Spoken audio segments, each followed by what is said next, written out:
At the Great Collaboration, we want to delve deeper into this story of Mark 8. And I want to take you to verse 25. It's very interesting where Jesus uses this story to heal the man, but using his hands twice, which we don't see often in the Bible.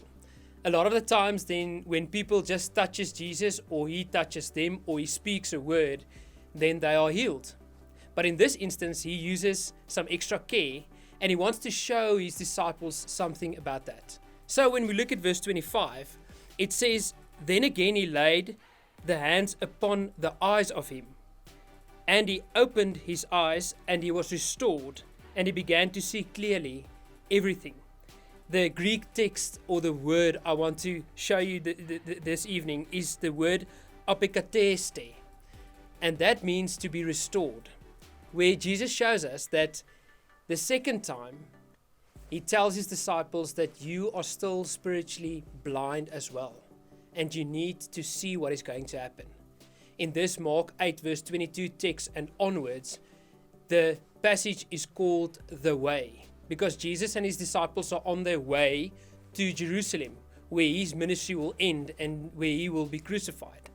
And he shows his disciples here that the first time he saw a bit, but he didn't see everything.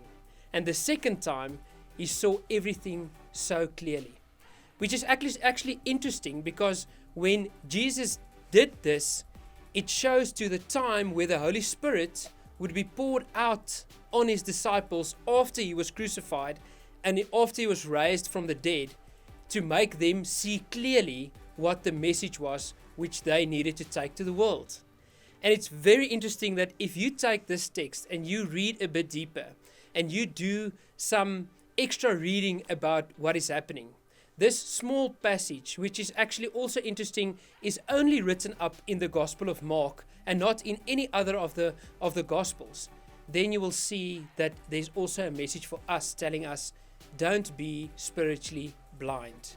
See clearly what God has in store for you and how he wants to use you for the people around you. Because he heals this man just as he wants to heal you, and just as he wants to use you, not to have anything in the way of not seeing his plan for your life, that you will see clearly and that we will spiritually not be blind, but as Jesus teaches us here, that we will see everything that he wants to show us. Jesus and his disciples came to Bethsaida. Some people brought a blind man to him and begged Jesus to give him a healing touch. Taking him by the hand, Jesus led him out of the village. He put spit in the man's eyes, laid hands on him and asked, "Do you see anything?" He looked up. "I see people. They look like walking trees." So Jesus laid hands on his eyes again. The man looked hard and realized that he had recovered perfect sight, and he saw everything clearly.